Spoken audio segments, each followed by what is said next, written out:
Përshëndetje dhe mirë se ardhët në magazinën informative 21 drejt për drejt. Pas rreshjeve të shumta të shiut dhe vërshimeve në disa komunat Kosovës, temperaturat kanë rënë në zero duke shkaktuar ngrica në rrugë dhe duke vështirësuar dukshëm qarkullimin rrugor. Policia Kosovës bën apel për kujdes në trafik. Informacionet dhe kronikat për situatën pas vërshimeve në Kosovë do të mund të ndihni në pjesën e dytë e emisionit, ndërsa tani do të fokusohemi tek aksioni sotëm i prokurisë themelore në Prizren, ku arrestuan 39 persona. Ata dyshohen për dallavere në Byron Kosovare të Sigurimeve. Në një konferencë për media, kryeprokurori i kësaj prokurorie, Petrit Kryeziu, tha se kanë arritur të bllokojnë edhe para në vlerë mbi 1.300.000 euro. Ne sot kemi marrë urdhëresat e gjykatës për bastisjen. Në një konferencë për media, kryeprokurori i prokurorisë themelore të Prizrenit, Petrit Kryeziu, ka bërë të ditur se pas një aksionit të përbashkët me policinë e Kosovës, në ndyshimet për keqpërdorime në Byron Kosovare të Sigurimit janë arrestuar 39 të dyshuar dhe ka shtuar gjithashtu se kanë arritur të bllokojnë të holla në vlerë mbi 1.300.000 euro. Përdorimet që janë bërë në Byron Kosovare të Sigurimeve.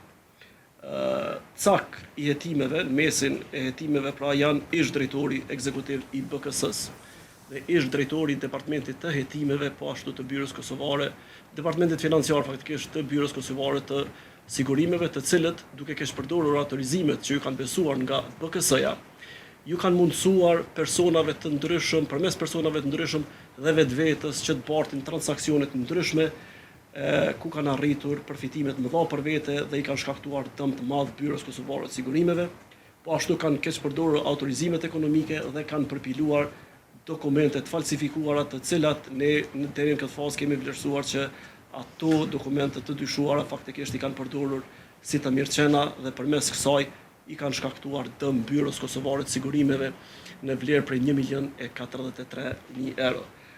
A i tha më tej se cak i hetimeve ishin drejtori ekzekutiv dhe ish drejtori i Departamentit të Financave të Byros Kosovare të Sigurimeve, në bazë të ekzistimit të dyshimit se kanë keqpërdorur autorizimet nga Byroja Kosovare e Sigurimeve, duke i mundësuar vetes fitime të mëdha dhe duke i shkaktuar dëm byros mbi 1 milion euro. Për me qenë më të qartë deri në këtë fazë, ne kemi arritur që të sigurojmë 166 transaksione të dyshimta. Në mesin e tyne, 25 transaksione kanë të bëjnë me 12 persona, me të cilët kanë arritur ujdi fiktive jashtëgjyqësore, kinse për përfaqësim si të autorizuar përfaqësues të personave që më herët kanë pasur aksidente në komunikacion dhe i kanë kompenzuar në vitin 2022 dhe 2023 përderisa persona të tjerë veç se kanë qenë të kompenzuar qysh në vitet më hershme 2016 dhe vitin 2017, po ashtu kanë aplikuar edhe 141 transaksione tjera të persona të ndryshëm pa asnjë dokument të vetëm. Këtë aksion dhe bashkëpunimin me prokurorinë e Prizrenit e vlerësoi jashtëzakonisht të frytshëm dhe të suksesshëm edhe shefi i sektorit të hetimeve në policinë e Kosovës, Fatmir Karaliti.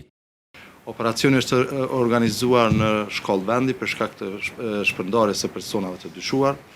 Ky operacion ka përfshi angazhimin e numrit të madh të zyrtarëve policor, rreth 400 zyrtarë policor janë angazhuar, edhe pse kemi pas kushte meteorologjike jashtëzakonisht të vështira sot, gjithçka ka funksionuar sipas planit dhe të gjithë zyrtarët policor kanë kryer detyrat e tyre me sukses lart. Në fund kryeprokurori Kryeziu ka thënë se në aksion janë sekuestruar 23.700 euro, ari, aksesor, ordore të ndryshme, pajisje elektronike dhe theksoi bashkëpunimin e ngushtë me inteligjencën financiare, ku ka thënë se kanë arritur t'i bllokojnë 1.300.886 euro, ndërsa bastisje janë kryer në shumë komunat e vendit, nga Mitrovica e deri në Dragash.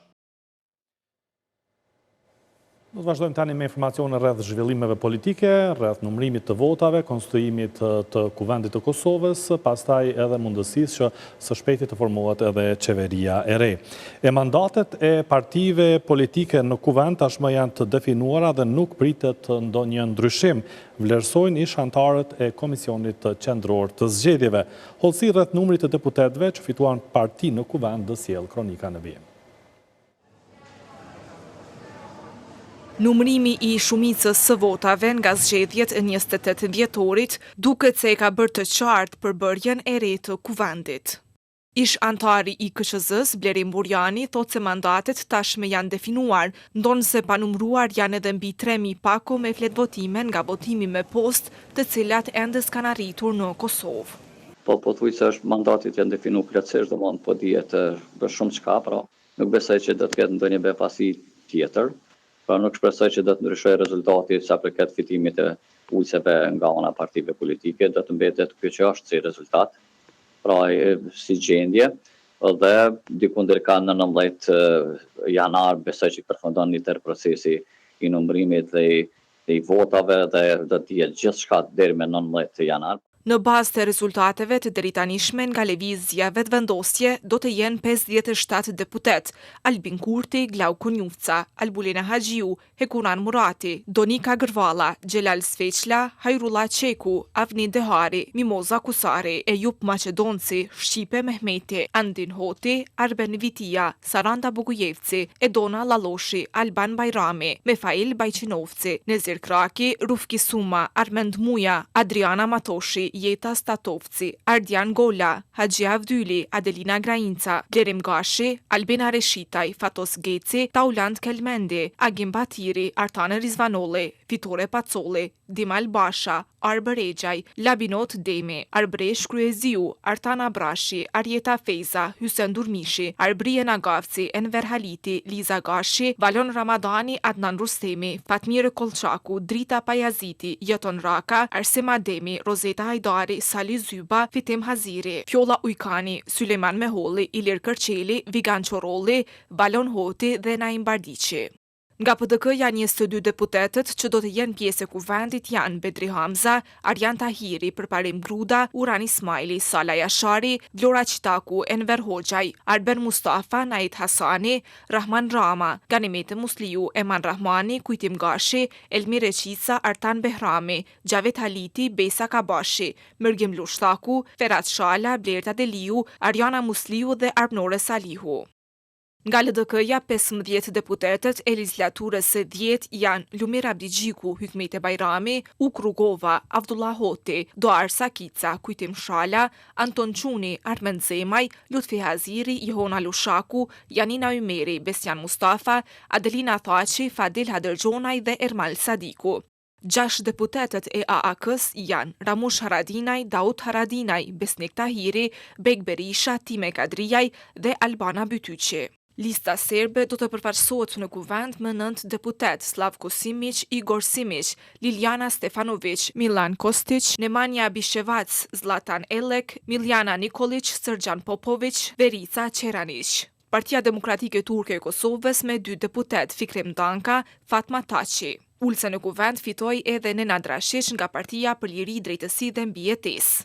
Koalicioni vakat përfaqësohet me deputetin Rasim Demiri, Partia e Re Demokratike me deputeten Emilia Rexhepi. Deputet i legislaturës së 10 do të jetë sërish Elbert Krasniqi nga Iniciativa e Re Demokratike e Kosovës, Duda Balje nga Unioni Social Demokrat. Ulse në kuvend fitoi edhe Veton Berisha nga Partia Liberale Egjiptiane, Artan Aslani nga PSA, Adem Hoxha nga Partia Bashkuar Gorane, si dhe Ergjan Galushi nga Lëvizja Përparimtare e Romëve të Kosovës. Presidentja Vjosa Osmani do ta ketë të vështirë të sigurojë 80 vota për të rizgjedhur edhe për një mandat të dytë në këtë post nëse nuk arrihet një marrëveshje politike paraprakisht. Partitë politike deri më tani nuk kanë dhënë asnjë sinjal se mund ta mbështesin kandidaturën e saj. Nëse presidenti i ri nuk zgjedhet deri më 5 mars sipas kushtetutës, vendi shkon edhe në një palë zgjedhje të reja.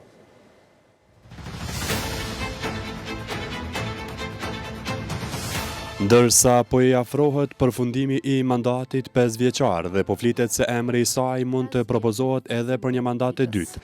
Presidentja Vjosa Osmani gjatë ditës ka publikuar një video përmbledhëse të takimeve zyrtare me mbishkrimin: Kur Kosova flet me dinjitet, bota dëgjon. Zëri i Kosovës po fuqizohet çdo ditë. Ambasadori i karrierës Albert Prenka i vlerëson se presidentja Osmani ka nisur parafushatën e saj për një mandat të dytë. Kritikon edhe gjuhën e përdorur nga presidentja Osmani gjatë paraqitjes në disa raste publike, kur ka thënë se nëse nuk e votojnë do t'i ketë përballë politikisht në zgjedhjet e radhës. Dhe kjo paraqitje tash kësaj është e habitshme se si me një farë lloj fryme triumfaliste përpiqet që të bëjnë një fushat ta quajmë parazgjedhore para se të vijë momenti që të zgjedhet presidenti apo presidentja. Kërcënimi që do të kalojë në politikë tregon një vogëlsi. Presidentja Osmani ka shfaqur sinjale se synon edhe një mandat të dytë, por partitë politike, sidomos Lëvizja Vetëvendosje, me të cilën ishte në partneritet politik para se të zgjedhej presidente, ende nuk ka dhënë asnjë sinjal se do ta mbështesin për një mandat të dytë. Ende kam shumë për t'i dhënë vendit. Kryetari i Vetëvendosjes Albin Kurti ka deklaruar se aktualisht ka prioritete të tjera, ndërsa deputeti i zgjedhur i Vetëvendosjes Mifail Balqinovci tha për Radio Televizionin 21 se janë në pritje të certifikimit e rezultateve të zgjedhjeve për të nisur pavonesa formimin e institucioneve, kuvendit dhe qeverisë. Hapi i parë është themelimi i kuvendit dhe trupave të kuvendit, edhe pas asaj me njerë të formohet qeveria e Republikës së Kosovës në krye me kryeministrin Kurti. Nuk besoj që do të ketë problem për çështjet e votimit për këto çështje dhe besoj që do të tesë çka marr. Ndërsa për zgjedhjen e presidentit të ri, deputeti Bajqinovci nuk ka dhënë asnjë sinjal nëse do ta përkrahin apo jo Vjosa Osmanin edhe për një mandat të dytë. Do të them asgjë sepse është hipotetike ndonjë deklarat ku nuk e dim se si do të rrjedhin gjërat. Ka vetëvendosje vot për Vjosa Osmanin apo jo? Unë e thash, ne mund të flasim vetëm për këto dy faza. Ndërkohë në PDK kanë thënë se ende është herët të merret një qëndrim nëse do ta votojnë presidentin e ri. Sipas tyre kjo varet nga arritja e një marrëveshjeje politike dhe nga emri i kandidatit që do të propozohet për këtë post. Edhe në LDK dhe AAK kanë deklaruar prapa kamerave se ende nuk kanë një qëndrim të qartë sa i përket zgjedhjes së presidentit të ri. Ambasadori i karrierës Albert Prenka i kërkon nga partia fituese e zgjedhjeve vetëvendosje që të bëjë marrëveshje politike për zgjedhjen e presidentit të ri. Sipas tij, për t'u shmangur zgjedhjeve, do të duhej të propozohej një emër konsensual për president, i cili do të ishte mirë të propozohej nga partitë e opozitës. Në mënyrë që figura e presidentit e cila përfaqëson shtetin për bashkimin përfaqësimin e shtetit të jetë figurë e pranueshme, një figurë intelektuale e cila nuk do të jetë e anshme. Vjosa Osmani Sadriu. Presidentja Vjosa Osmani me 4 prill ishte zgjedhur për një mandat 5 vjeçar. Sipas kushtetutës, zgjedhja e presidentit të ri duhet të bëhet jo më vonë se 30 ditë përpara përfundimit të mandatit të presidentit aktual. Nëse deri me 5 mars nuk zgjedhet presidenti i ri, vendi shkon në zgjedhje të jashtëzakonshme brenda 45 ditësh. Do të vazhdojmë me pjesën tematike për të biseduar për rezultatet që arritën partitë politike në zgjedhjen e 28 dhjetorit, formimin e qeverisë së re dhe sfidat për zgjedhjen e presidentës ose presidentit të ri. Flasim me analistin politik Arton Margjeri. Mirë se ardhën tonë, zoti Margjeri. Faleminderit, mirë se gjeta. Vetëvendosje përsëriti rezultatin e zgjedhjeve të vitit 2021, duke fituar mbi 51% të votave, duket se këtë rezultat nuk e kanë pritur as ata në partinë e vetëvendosjes. Ju se keni parë? Në fakt, ajo jo veç nuk e ka përsëritur, por ka tejkaluar rezultatin e zgjedhjeve të vitit 2021. Në fakt, është e qartë dhe kuptueshme që ata nuk i kanë prit as vetë mbi 45%, me diasporën po ashtu. Në rezultatet e brendshme, përndaj sondazhet një muaj para zgjedhjeve, ata varieronin nga 35 deri në 30%. Natyrisht, matjet janë bërë në Kosovë pa diasporën. Duke që një dorë të mirë këtyre rezultateve të zgjedhjeve të 28 dhjetorit e ka jep edhe diaspora, cila në masë të madhe ka ardhur në Kosovë. Kujtojmë që veç ditën javën e atij dhjetorit zgjedhjeve kanë ardhur nga diaspora diku mbi 530.000 qytetarë mërgjimtarë tonë nga diaspora, ndërkohë që sipas statistikave nga Ministria e Punëve të Brendshme, nga Kosova për në atë periudhë kanë lëvizur për në Europë, për në diasporë, për të familjarët e tyre atje që i kanë, mbi 300.000 qytetarë rezident që janë shkuar mbi 50 që kanë qenë votues potencial të partive të tjera, apo jo? Vetëvendosjes ndoshta. Natyrisht, po ata kanë mund të qenë votues të gjitha partive, por megjithatë kjo ka bërë që të lloj përmbysje që se ka prit as vetëvendosja, por natyrisht se kemi prit as ne që kemi komentuar dhe as partitë politike. Dhe prandaj Kjo ka qenë befasi, duket edhe heshtja vetë vendosjes, sepse nuk ka euforia të ata, duket që i ka zënë në një lloj befasie ky rezultat zgjedhor, ndonë se nuk ka pas Kosova këto vitet e fundit, në mos këtë periudhë një vjeçare, dikush që ka ballafaquar si duhet Albin Kurtin dhe vetëvendosjen, sidomos këtë pjesën e blokadës. Ai përfitoi te kjo blokada që është shkaktuar dhe si duket këtë përgjegjësinë pothuajse ka marrë Lidha Demokratike të Kosovës, konkretisht Lomir Abdigjiku, i cili vendosi të bllokojë në të dy aspektet. As nuk donte me Kurtin të shkonte në koalicion, por as nuk donte me partitë atëherë ish opozitare dhe si duket faturën më të madhe të kësaj blokade, vënë se me pagu vetëvendosja e cila realisht ishte bllokuesja, e paguajti LDK dhe Lomir Abdigjiki, që pashtu ishte bllokues, nuk mund ta mohojnë. Duke e ditur që partia vetëvendosje ka qenë partia më e madhe edhe në zgjedhjet paraprake, a ka ndikuar që te votuesi që të votojnë për vetëvendosjen në kuptimin që të mos ketë blokada të tjera, të ketë mundësinë ta formojë vetë qeverinë e re? Nuk e besoj që ka qenë ajo që ka për këtë rezultat. Janë disa argumente, disa detaje që kanë bërë fituese këtë vetëvendosjen. Vjen të këto tri faktorë kanë ndikuar që këtë rezultat. Është diaspora, është Vjosa Osmani, është edhe opozita. Diaspora për faktin se ata e mundësuan që data të jetë me 28 dhjetor, madje edhe sikur të organizohen zgjedhjet verës, nuk e kish pas rezultat, sepse diaspora vjen me rend një favorme. Gjermania i ka të pushime me një kohë të caktuar, Zvicra me një kohë të caktuar dhe çuditërisht opozita ka pranuar datën 28 dhjetor ku të gjithë janë pushim.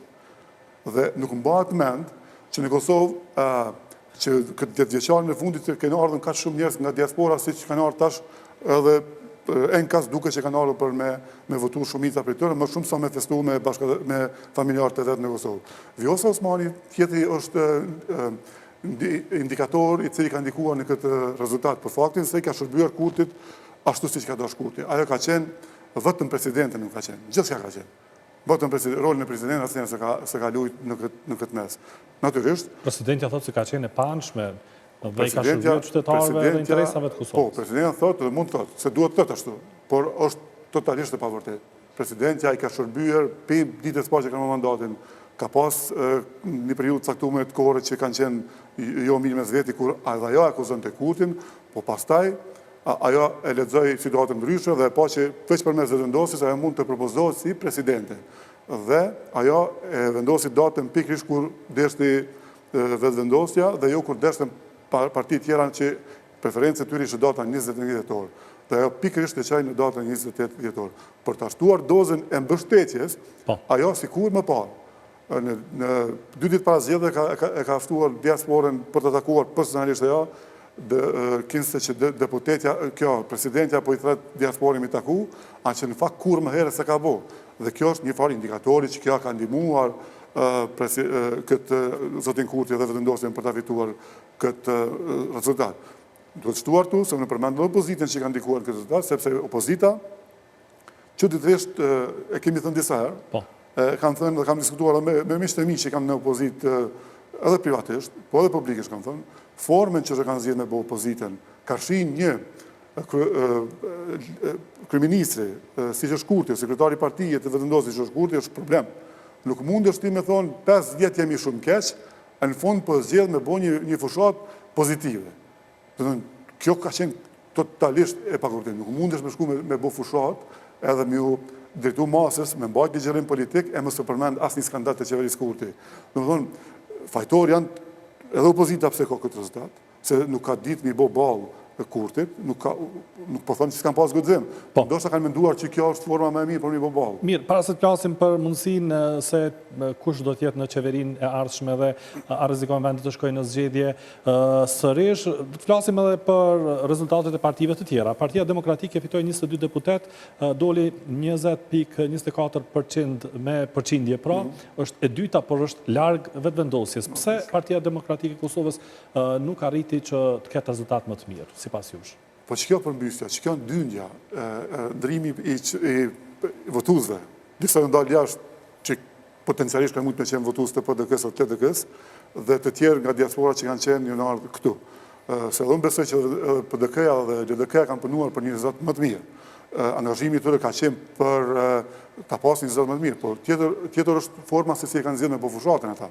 Por pse elektorati në këtë rast i PDK-s nuk ka qëndruar në Kosovë për të votuar? Pra e ka një udhëtim më të rëndësishëm jashtë vendit se sa për Këto votuar? agjendat e udhëtimeve të qytetarëve të Kosovës sigurisht janë të paracaktuara. Dhe natyrisht që për një parë zgjedhje qytetari nuk e ndjen emocionalisht partinë Kosovën si që ndjen një politikan që ka profesion. Po. Ai është thjesht një votues. Ne e di flitet në për strukturat të partive që kanë struktura LDK, PDK, që kryetarët e nëndegëve të tyre s'kanë qenë në Kosovë. Në thonë, kryetarët e nëndegëve që buron vota nga baza, kanë udhëtuar jashtë. Dhe natyrisht shumë indikatorë kanë bërë që të jetë ky rezultat. Madje mendoj që PDK nuk ka dalë aq keq nga ky rezultat, sepse ishte një farë uragani që ka mund të përfri edhe PDK duke i shënuar edhe humbja halamat madhe, por me thënë kjo uragan e goditi më shumë LDK-n dhe AK-n, e cila është për mu përgëzu që i qëndroj ballë duke kaluar pragun, sepse ka qenë sfidë për të. Po, do të ndalemi tek LDK-ja, cila doli jo mirë në këto zgjedhje. Ju e tha që qasja bllokuese e saj si në konstituimin e kuvendit, por edhe në formimin e qeverisë, votime të ndryshme, i ka ndikuar në këtë rezultat. Realisht, çfarë duhet të bëj tani LDK-ja sipas jush? Janë paralajmëruar edhe mundësia e dorëheqjeve në këtë parti. Në fakt po, edhe në sytë të mi dhe në sytë të shumë njerëzve, LDK-ja është një prej bllokuzëve të këtij procesi. Pozicioni i tij, duke sjellë zoti Abdeqiku si fitues i 51% të votave, dhe nuk dua as me ju as me ata, ka pru këtë rezultat. Dhe ajo për banë këtë fajtorë. Nuk po thëmë që ka qenë fajtori kryesor, por nëse do t'i kisha rënditur fajtorët, unë vetëvendosim në kisha qitë tribullukusin e parë, dhe LDK është bllukusi i dytë, sepse u dash me marrë pozicion. Nuk është pozicion, nuk du as me ju as me ata. Prandaj po e pagun faturën. Ajo që ka duhet bëjt LDK-ja, duhet t'i bëjt ndryshimet që i ka kërku elektorati me votë, po e shojmë na si ka votu elektorati LDK-s. Më thonë, që kjo lista e deputetëve është sinjal që tu ka nevojë për reforma. Vetë diferenca e votës së subjektit me votën e liderit të LDK-s, zotit Abdeqiku, është mjaftueshëm tregues që LDK-ja duhet të reformë dhe duhet të largohet zoti Abdeqiku për shkak se nuk po e don as struktura. Partitë opozitare duhet të themi është shumë e rëndësishme të themi. Për te këtij rezultati nuk kanë ku shkojnë. Do të thonë, ky rezultati, kjo është ajo podi që thojmë na, që nuk bim ma poshtë. Për shkak se këto janë vota struktura të dy partive. Ata kanë mujt me qatë fushatën që e kanë bo, vetëm me i mobilizu strukturat, po jo dhe votën jashtë strukturave. Edhe sikur të mbanë zgjedhjet në prill, po e themi, ky rezultat do të jetë për ta. Mund ta përmirësojmë, po të degradoj rezultatin nuk ka mundësi se janë vote e strukturave të këtyre partive politike. Dhe LDK-ja natyrisht po e pagun faturën e vet. Dhe kush mund ta zëvendësoj Lumir Abdeqikun sipas jush aktualisht? Cilat janë ato figura që ju shihni se mund ta drejtojnë partinë Lidhjen Demokratike të Kosovës? Po të isha unë një nga vendimarrësit në LDK, do ta liroja përgjegjësinë tek strukturat. Do ta bëja një sondazh brendshëm se cili person nga këto figura kyçe të LDK-s është më i preferuar për strukturat. Dhe përgjegjësinë do ta daja me komplet në ndek të strukturat e partisë. Dhe në basë asaj rezultati do të veproja për ta zgjedhur kryetarin e LDK-s. Por si duket që për Lumir Abdeqikun ky pozicion i kryetar LDK në LDK duket që ka përnduar dhe nuk duket i pranueshëm. Personalisht, po ti kisha marrë kaq shumë diferencë madhe të votave me partinë vetë kisha drejtë. Do thonë, kisha qenë unë në vend ti. Qatë natë që ka pas rezultati zgjedhor, atë natë kisha dhe nuk kisha lënë asnjë hapësirë për me u diskutu nëse po jap drejtje ose po jap drejtje. Ndoshta ajo të zënë drejtjen, ndoshta Këshilli Drejtues nuk ja aprovon, por megjithatë fatbarësisht për këto parti tradicionale kanë figura për mi zavendësu. Ajo parti që s'ka figura për mi zavendësu veç vetëvendosja. Do thënë, pa Albinin s'ka vetëvendosje. E pa Lumirin ka LDK, por pa Pedrin ka PDK. Kjo është diferenca mes këtyre partive. Ka pasur interpretime që nuk përjashtohet mundësia e rikthimit të presidentës Osmani në Lidhjen Demokratike të Kosovës dhe pastaj të bëhet një propozim që ajo ta merr drejtimin e LDK-s. E shihni ju të mundur këtë? Nuk ka hapësinë. Nuk besoj që ka hapësinë. Nuk ka hapësinë për shkak se shumë prej strukturave as nuk është e mirëpritur në të kthehet në LDK. Fajtorja kryesor që LDK është këtë gjendje është pikërisht Vjosa Osmani. Dhe është e pakuptim që me botë të nga dëmë për partinë dhe ti mi thonë, hajde si këtë dyrë të hapë me, sigur mësë me ndodhë kur gjohë, mendoj që... Para më ta forcon të partinë nëse do të mërë të drejtimin e partisë? Nuk e di, nuk e besoj që do ta forcon të qysh mund të pritej nga dikush, por me gjithë të mendoj që është gabim nëse kthehet Vjosa në LDK, sepse Vjosa edhe ashtu në shërbim të Kurtit, tash komplet LDK-n do ta vendosë në shërbim të Kurtit. Mjafton që guxon e ka qenë atje, mund ta çojë LDK-n komplet. Ajo është person i paparashikueshëm. Nuk mund të llogaritet shumë në të se çfarë veprimi do ta merr një ditë më tutje. Po kjo është problemi me Vjosën. E tillë dhe leadership është edhe Kurti. Janë dy persona të paparashikueshëm në veprimet e tyre se çka do të veprojnë në të ardhmen. Dhe janë persona që vështirë lexohen për veprimet e ardhshme.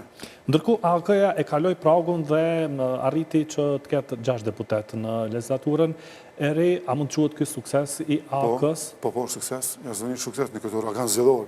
Alianca mendoj që ka qenë fituese e këtë zgjedhje në variantin e saj, sepse ka mujtë me mbet komplet jashtë pragu dhe ne e dim parti që dalë njerë jashtë pragu kanë shumë vështirë të rikthehen në parlament. Dhe kjo ka arrit që të mbroj që të voten për me kalu që 5% që i nevojitet për prag. Dhe kjo është sukses për Aliancën, pavarësisht dyndjes së madhe që kemi pas nga votues nga diaspora të cilët kanë ndikuar direkt në këtë rezultat. Ndërkohë që Nisma mbeti jashtë parlamentit. Po e pritshme, ka qenë e pritshme sepse Nisma edhe ashtu ka qenë parti e vogël, ajo i ambylli dyrt vetën në një formë ose tjetrën, por shkak se filloi të negociojë me Albinin pas zgjedhjeve në Shkurtit për të bërë pjesë një formë ose tjetër të qeverisë, qoftë me kryetar Kovendi, qoftë në qeveri. Pastaj dështoi me Albinin u kap te LDK-ja dhe Lumiri. Dështoi aty kishte zëra që po kthehet për bërë pjesë e listës të PDK-s. Veprimet e zotit Dimaj nuk ishin strategjike. Do thonë, ai si duket partnerët e kanë parë, sigur ai lehtësisht mund ta ndryshojë një qëndrim dhe mund t'i trajtojë. Pra, për këtë arsye mendoni se nuk kishte kompromis për të shkuar Nisma Socialdemokrate në AK, në LDK ose në PDK? Në AK ka mbyll kapitullin e tij në zgjedhjen e Shkurtit, për shkak se i la me pa grup parlamentar. Kjo ishte problemi. Pra nuk ka pas mundësi të rikthimit të arrihet një gjuhë përbashkët. Jo, në Aleancë mendoj që e ka mbyllur kapitull. E ka pas dy të hapura në LDK edhe në PDK, por edhe ata si duket e panë si partner të pabesueshëm dhe natyrisht e morën vendimin për mos me pranuar, ajo vendosi me kandidu vetë, duke ditur që nuk ka pas rezultat, por unë mendoj, ashtu si që kam thënë ndonjëherë, është keq që zoti Lima i mungon Kuvendit të Kosovës. Është person që i duhet Kuvendit të Kosovës edhe ka përvoja e tij është do të ishte e dobishme të ishte në Kuvendin të Kosovës. Dhe votat e vetëvendosjes tashmë janë për qeverinë e re, vetëm me minoritetet jo serbe. E shihni ju të udhës që vetëvendosja të bëjë një koalicion me ndonjërin nga partitë tjera në mënyrë që të jetë një qeveri më stabile për të zgjedhur edhe presidentin, apo mendoni se vetëvendosja fillimisht do ta krijojë vetë qeverinë? Në fakt po, qeverinë ai mund ta krijojë, ka numrat për dy procese mund t'i kalojë, vetëvendosja me këto numra që i ka. Edhe Kuvendin, kryetarin e Kuvendit, por mund ta bëjë edhe qeverinë pa të lashë. Por në fazën e tretë, presidenti aty bllokohet situata për shkak se nuk i ka votat të mjaftueshme, të paktën 80 vota që përqendruar në sallë që i duan në gjiron e tretë të votimit, dhe natyrisht i duhet një partner koalicioni për me zgjedh presidentin. Ka mundësi, ka hapësira, nëse do mi shëzu, po duhet ta bëjë një parti politike pjesë të qeverisë nëse dëshiron ta zgjedh president ato që ndoshta propozon vetëvendosja. Por unë parashikoj po mendoj që nëse Kurti ose vetëvendosja propozojnë Vjosa Osmanin, duhet bën gati për zgjedhjet të parakohshme në prill. Sepse nuk besoj që partitë politike opozitare duhet ta votonin Vjosën për të japur një mandat edhe një 5 vjeçar tjetër, duke ditur sjelljen e saj gjatë këtij 5 vjeçari. Ne partitë opozitare tashmë duhet të mendojmë pak strategjikisht edhe për veti. Kjo është shumë e rëndësishme, se duhet me mendu për secila për partinë e vet. Nëse ndodh të votohet Vjosa, e ka një mandat 5 vjeçar dhe dihet kujt i shërben. Zgjedh mbas në vitin 2030 do të bim prapë në dhjetor, sepse pastaj mandati shkon në fund. Prapë do të vinë në fund të vitit, në festat e vitit dhjetor të 2030. Shto këtu, që para kësaj date, do të kemi zgjedhjet lokale të vitit 2030 diku në muajin tetor. Po mund të ndryshojnë situata deri më atëherë. Po mund bëj në politik 2+2 bëjnë 4. Do të gjithçka mund të jetë pa parashikueshme. Ndodh që Se do të varet edhe nga ajo se çfarë do të bëjë qeveria e re, çfarë pune do të bëjë. në fakt, unë përjetoj situatën nga shi kësaj opozite që kemi pas. Nëse ekziston kjo opozitë me mbet kështu siç ka qenë, ai e çon këtë mandat deri në fund plus e fiton një mandat tjetër. Nëse ndrojnë strategji, partitë opozitare tashmë, ka shi të bërjes opozit kundrejt Kurtit, unë mendoj që ka gjasa të përmirësohet rezultati. Por sinjalet e para nuk po ma thojnë atë rezultat. Kemi pas, mas datës 28 dhjetor, ne i patëm disa skandale tjera që dolin në sipërfaqe. As një reagim, e as një parti opozitare, deputet të caktuar kanë reagu, edhe mirë që po reagojnë, por organizim të strukturuar, të organizuar, opozitar nuk ka pasur. Pra, presidenti Osmani ka shfaqur ambicit e saj për të marrë edhe një mandat në postin e presidentës, për të vazhduar edhe një mandat, derisa Kurti ka thënë se nuk janë numrat për të zgjedhur presidentën. Realisht, a mund presidentja që të nisë lobimin e saj te deputetët e Lidhjes Demokratike të Kosovës që të qëndrojnë të paktën në sallë derisa të votohet? Po është e mundur, jo? Do të thonë, mesazhi i Kurtit ka qenë. Unë nuk po të premtoj që t'i bëj numra, se s'mëj t'i bëj numra. Më ishme i bo vetë bëni. Do të thonë, kjo ka qenë me lexu në mes rreshtash, kjo ka qenë porosi direkt për zonjën Osmani. Pastaj ata u qunë bashkë me Faton Peci me kërcënu kryesisht LDK-n. Do të thonë, nëse nuk më votoni mua, do të më keni përballë. Punë e madhe që do të kemi përballë. Ne të kemi pas përballë sepse i kishte shërbi Kurtit për 5 vjet. Vetëm emrin listë nuk e ke pas. Krejt shërbimit ja ke bo. His garancia jeti përballë. Nuk ka relevante nëse ti do t'jesh në listë ose do t'jesh në ballë, sepse të kemi pas në ballë. Partitë opozitare kanë pas në ballë Vjosa Osmanin, madje si presidente, ku fuqia saj është hala më e madhe se sikur të jetë vendosje fitoi më shumë vota edhe pa Vjosa Osmanin. Por rreziku është nëse për partitë opozitare kam fjalën, nëse shkohet sërish në zgjedhje dhe presidentja do të garojë bashkë me Kurtin në listën Këto vota dhe vendosja i ka fituar. A rrezikojnë partitë opozitare? Jo, nuk rrezikojnë. Mbi këtë numër të votave nuk bin asnjëna. Po bile mendoj që do persmarrja do jetë më vogël, diaspora do të votojë më pak dhe përqindje edhe ka mundësi që rezultati të korrigjohet. Ashtu e shoh. Se sa për Vjosën, ajo ka qenë realisht, ajo është bashkë meritore për që të rezultat që ka ndodhë në vetëvendosje. Tash, a hinë listë, hinë s'ka rëndësi, nuk mund është si presidente mi kërcënu kush jetit, mi kërcënu partitë opozitare dhe një përballë. Ka një farë vetë besimit të prumë, sa që me ndonë që kur del në sipërfaqe në garë, partitë tjera deklasohen, që unë nuk mendoj ashtu. Madje, që o të Faton Peci, thot i shala që ka pi so ramet, mos me qëndru në salë. A vitë fa kërcnimi jo këtu për LDK-n. Në thënë se ata zakonisht e din që me PDK-n dhe akën nuk munden me komuniku në këtë formë. Ata sinojnë vetëm LDK-n dhe elektoratin LDK-s. Prandaj LDK-a nëse e qëndron në salë, kur votohet president, janë mendoj që duhet me bleni dry edhe me mshel partin. Se s'ka kuptim me votu një president që të ka sa votu 5 vjet. Dhe Kurti, nëse dëshiron për të shmangur zgjedhjet e reja, a mund të bashkë bisedoj me partitë e tjera opozitare për ta gjetur një kandidat të pranueshëm për ta votuar? Po, ka hapësi për negociim sa të dush. Se unë e shoh që s'ka vullnet për asnjë parti me shumë zgjedhje. Zgjedhjet i provokon veç zoti Kurti. Nëse e propozon Vjosën, kemë shku zgjedhje. Nëse propozon dikon tjetër, ka hapësim për më votu e për më të kalu situata me presidenten, ose me presidentin. Prandaj, ai që i provokon zgjedhja është vetëm kë. Ndoshta nuk ka guxim i marrë përgjegjësi, sepse ne e dim, gjithë e dim, që s'ka pas urime nga partnerët tonë ndërkombëtar për fitoren zoti Kurti, por ka veç kërkesa ka pas për Serbinë, për negociatat me Serbinë, më u kthy dhe më u zbatu asociacioni ose zajednicat të cilin kë ka pranu në Ohër. Pra aty ku shihet një farë autonomie. Kjo është një sinjal që ky ka mu përballë me presion të jashtëzakonshëm. mundet një nga shkollu, që që ka nga shkollu 4 jetë, për presioni nuk do tjetë më ati niveli, që do të heqen dorë ndërkombëtar kaq letë nga kjo mosdashje Kurtit për me i bodo marrëveshje që vetë i ka pranu. Prandaj situatën e ka komplikuar dhe zoti Kurti, që ata nuk pesho entuziast për rezultatin që ka arrit.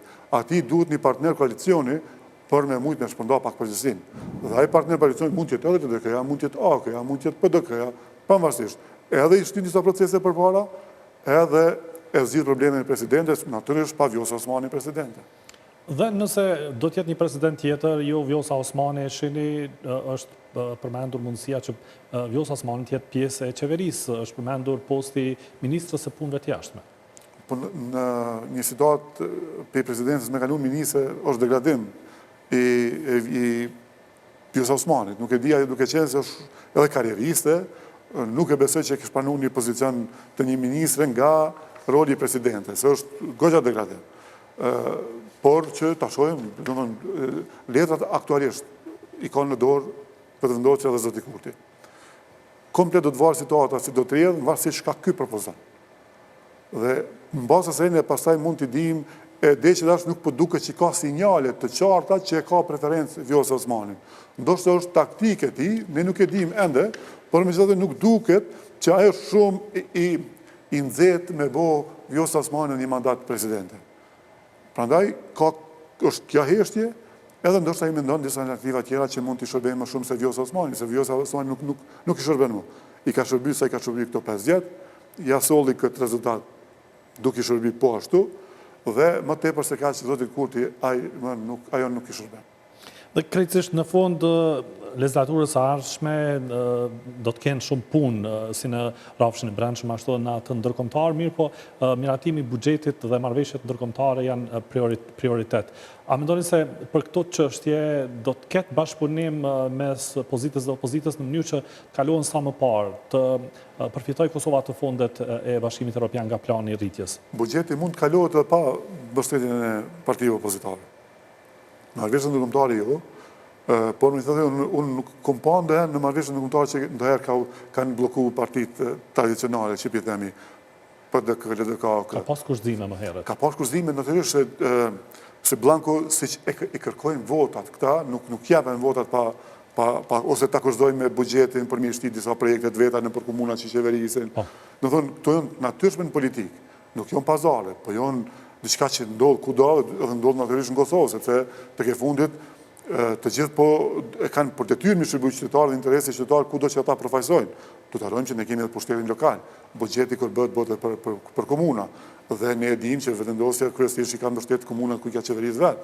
Dhe komunat që s'ka pas kryetar, ajo i ka anashkaluar totalisht dhe vetëm ato komuna e dinë sa vështirë kanë pas këtë 4 vjeçar për me e shty mandatin për më tepër me krijuar kësi projekte të mëdha të cilat nuk ka pasur mbështetje nga qeveria. Prandaj këto kushëzime janë natyrshme dhe duhet ndodhin, pse jo? Po. Me të shihet se si do të rrjedhin proceset më njëherë pas certifikimit të zgjedhjeve. Falenderoj shumë për këtë analizë që bët në emisionin Seni Drejt për Drejt. Falenderoj për juve, respekt. Bisedua me analistin politik Arton Maxheri. Vazhdojmë me informacionet e tjera. Disa nga komunat po vazhdojnë të përballen me vërshimet si pasojë e rreshjeve të ditëve të fundit. Një nga to është edhe Mitrovica, në një nga lagjet e së cilës janë evakuar mbi 15 familje. Banorët e prekur kërkojnë nga pushteti komunal masa për parandalimin e situatave të tilla, si dhe kompensimin e dëmeve.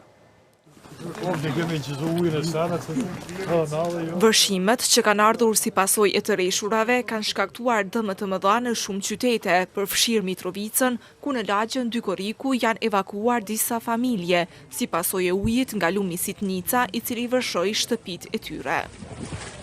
Përfaqësuesi i komunitetit Ashkalin në komunën e Mitrovicës, Bashkim Krasniqi, tha se në lagjen Dykoriku gjendja është alarmante.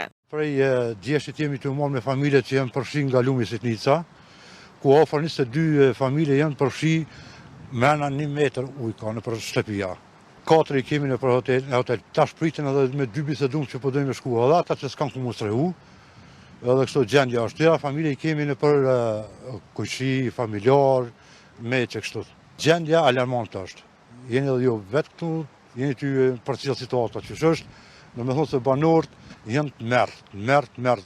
Duke folur për evakuimet e familjeve, komandanti i brigadës së zjarfikësve në Mitrovicë të Jugut, Buremi Bishi, tha se si pasojë e vërshimeve, situata në këtë pjesë të qytetit nuk është e mirë, pasi uji ka përfshirë pothuajse tërë zonën.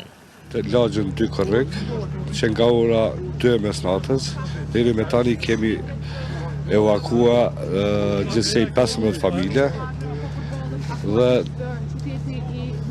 deri me tani që kja situata është për momentin është gjendja jo e mirë, do me thonë e ka vërshu krejt këtë pjesë. Banorë do po dalin, do s'po dalin, mas problemi po kemi me banorë, se do po dalin, do s'po dalin, tani po dohet me bo një farë kujdesarie për ta. Banorët e prekur nga vërshimet kërkojnë nga pushteti komunal masa për parandalimin e situatave të tilla, si dhe kompensimin e dëmëve. Nuk është hera e parë që i merr këtë pjesë, po për çdo vit e mirë me këto probleme. Presim për kryetarit që të merr masa urgjente për rregullimin e murit Lumi Sitnic, edhe me çimi kompenzuar dhe familjarët. Se familjarët shumica e këtusit jetojnë me ndihmë sociale. Tash, masi të stabilizohet uji, atëherë kemi të lashë shumë me familjarët, se nuk i kemi qysh mi srehu në mrena. Të me prit një kohë, për deri sa të vendosën familjarët në përshpia. Një numër komuna shpësuan nga vërshimet e këtyre ditëve përfshirë Malishevën, Junikun, Gjakovën, Klinën, Drenasin, Skënderajnë e të tjera. Shtabi emergjent i komunës së Malishevës pas vlerësimit të situatës aktuale si pasojë e rreshjeve ka vendosur që të heqë situatën emergjente, bazuar në dhënat zyrtare, niveli i ujrave ka rënë dhe gjendja aktuale është stabile. Shtabi emergjent komunal pas menaxhimit të situatës së krijuar nga rreshjet e fundit, të cilat u shoqëruan me vërshime dhe dëme të konsiderueshme, pas analizës së gjendjes aktuale ka vendosur që të hiqet gjendja e situatës emergjente në komunën e Malishevës. Megjithatë, shërbimet emergjente mbesin në gatishmëri të shtuar. Ky vendim është marrë sot pas mbledhjes së shtabit emergjent dhe vlerësimit të situatës në terren. Sipas të dhënave zyrtare, niveli i ujrave ka rënë dhe gjendja aktuale është stabile, thuhet në njoftimin e komunës së Malishevës. Megjithatë, kjo periudhë e vërshimeve është përcjell me dëme të mëdha, për çka kryetari Ekrem Kastrati tha se tashmë është formuar komisioni për vlerësimin e dëmeve, derisa ka ftuar të gjithë qytetarët e dëmtuar që të parashtrojnë kërkesat për vlerësim të dëmeve në komunën e Malishevës. E pas vërshimeve që ndodhen në ditëve të fundit në Kosovë, vendi tashmë po përballet me rënje të temperaturave dhe rreshje të borës, e cila ka shkaktuar vështirësi në trafikun rrugor.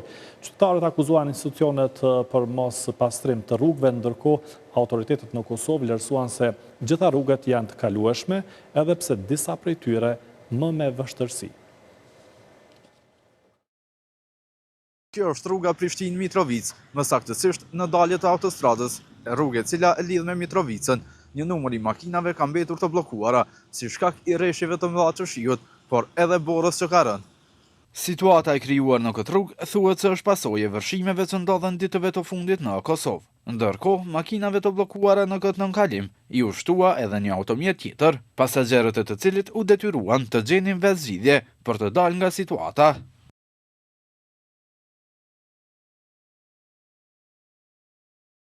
Na me qef nuk i nëzirëm këtu heqe, po i thu nalo edhe apet hin. Edhe i thu o bur nalo se s'ba me hi, apet hin. Qytetarët patën ankesa edhe për pjesë të tjera të rrugës, kryesisht për magjistralen Prishtinë-Mitrovic. Eta porta një orë këmë dhe qëtu. Qëtu? Jo në këmë dalën veç. Shka këmë jek, marrë është për shtetin tonë. Shtirë bolë okull krejt rruga, komplet. Prej Voçtreje deri këtu krejt okullët. Përveç magjistralës Prishtinë-Mitrovic, të lashe të mëdha për automjetet, paraqiti edhe magjistralja Prishtinë-Ferizaj. Për situatën e krijuar në këtë pjesë të rrugës, zyrtar të Ministrisë së Infrastrukturës, faje një alan bizneseve për rreth rrugës. Jemi duke punu maksimalisht që t'i zgjedhim këto probleme, mirë po si që dini, për shkak të blokimit të disa pusetave të ujit, nga kyçjet ilegale në për kanalet të cilat i kemi, kanë shkaktu ujë në rrugë. Në të gjitha këto, kemi vënë sinjalizim, jemi në koordinim me të gjitha institucionet relevante, Policinë e Kosovës, AME-n, dhe po i dolim zot përgjithësive dhe punëve që na takojnë sipas gjithë legjislacionit në fuqi. Ministria e Infrastrukturës shtoi se pas rreshjeve të borës, të gjitha rrugët në Kosovë janë të kalueshme, por sipas tyre, nevojitet kujdes i shtuar gjatë qarkullimit. Kjo ministri tha se gjatë gjithë natës ka intervenuar në shumicën e rrugëve, që janë në kompetencë të ministrisë, ndërsa ngjashëm po vazhdohet edhe gjatë ditës, që nga mbrëmja së mërkurës në Kosovë ka nisur rënja temperaturave dhe rreshjeve të borës, derisa paraprakisht vendi u përball me vërshime shkatruese. Megjithatë, policia e Kosovës tha se deri më tani është raportuar vetëm për aksidente me dëm me materiale. Aktualisht do të thotë rrugë janë të kalueshme, normal me disa vështirësi, edhe policia do të thotë ne kemi dhënë edhe disa kërkesa ose detyra shtesë, normal të jenë prezent në rrugë, të asistohen ku ka nevojë, do të thotë edhe qytetarët, por edhe ministria dhe kompanitë do të thotë që të bëjnë punën e tyre, me qëllim që të kemë sa më sigurinë e trafikut rrugor dhe mos kemë aksidente. Nuk kemë diçka sa i përket numrit të aksidente, përjashtimisht disa aksidente me dëm me materiale. Mirë po, ne edhe ne bëjmë apel nga gjithë pjesëmarrësit në trafik, sidomos ata që dalin në rrugë, të jenë përgatitur të mjetën e tyre. Ndryshe, për shkak të vërshimeve në disa zona të Kosovës, pati probleme me ujë dhe rrymë, derisa autoritetet u detyruan që të shtynin edhe rinicjen e mësimit pas pushimit dimror deri më 12 janar. Edhe rrugët dhe trotuarët e Prishtinës janë bërë të rrezikshme për kalim pas rreshjeve të shumta të shiut dhe rënjes së temperaturave. Sipas drejtorisë për emergjenca në komunën e Prishtinës, kompanitë kontraktuese po bëjnë pastrimin e rrugëve, ndërsa qytetarët paralajmërohen të shmangin lëvizjet e panevojshme dhe të ndjekin njoftimet zyrtare hidrometeorologjike.